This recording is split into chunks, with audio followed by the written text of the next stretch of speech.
And now we move to what might be the most pressing issue in the world, the Israeli-Palestinian conflict. The violence seems to only be escalating, and here to provide an analysis of the media's response is senior Middle East correspondent John F. O'Donnell. How you doing, John? Honestly, I'm not sure if we should be talking about this, man. What do you mean?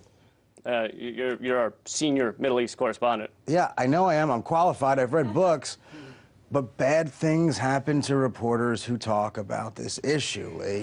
What do you mean? Well, just look at Rula Jibril. She was a respected MSNBC contributor who called out the mainstream media for having a pro-Israel bias, and then all of a sudden, all of her scheduled TV appearances were canceled. Boom.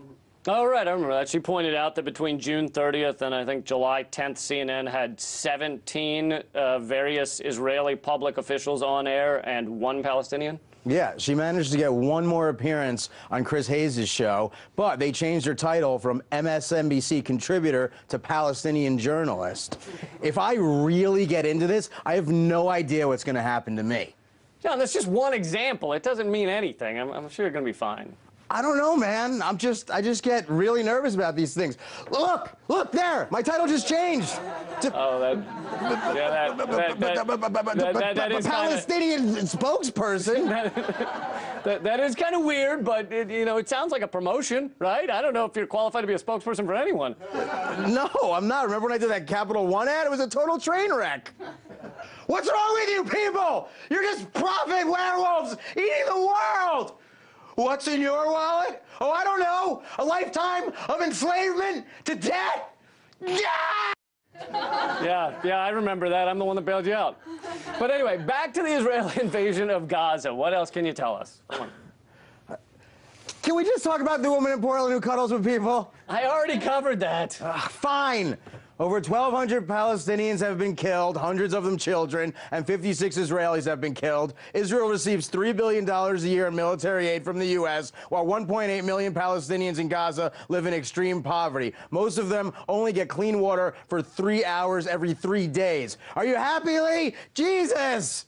Actually, Jesus doesn't have anything to do with this one, which is kind of a relief, I feel like. Human rights groups have described Gaza as being an open-air prison. It really is. Oh, it happened again. Senior Jew hater? I don't hate Jews. I'm Jewish. My mother's maiden name is Leibowitz. I went to Hebrew school. I had a bar mitzvah.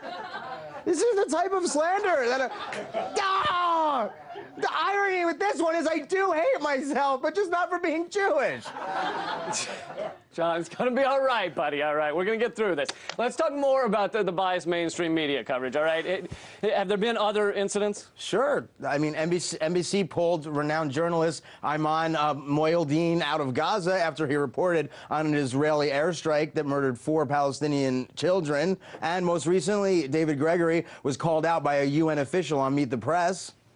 Yeah, I think we have that clip, don't we? The Israeli government has released videotape, and I realize you cannot see this video, that purports to show rockets being fired from a UN school. Is this accurate? Look, to be fair to me, to bring me on a live program and expect me to comment live on air on pictures I haven't actually seen, I think anyone looking at this program would agree that that's really unfair. So it does, and then at the end of the program, he admitted that it probably wasn't what those videos were, but it does seem like Israel gets the benefit of the doubt and Palestine is guilty until proven otherwise. Yeah, I mean, plus barely anybody in the media whatsoever is covering a possible reason this invasion is even happening. Israel desperately wants to exploit the Gaza marine gas field that belongs to the Palestinian people. If this field is developed, it will yield revenues of $6 to $7 billion a year. And even if that's not all the story, it's certainly part of it. Well done, John. I'm impressed. You did some research. You know, you've come a long way since your Capital One days. Thank you. I mean, it's an important issue. People on both sides are suffering. You know, plus,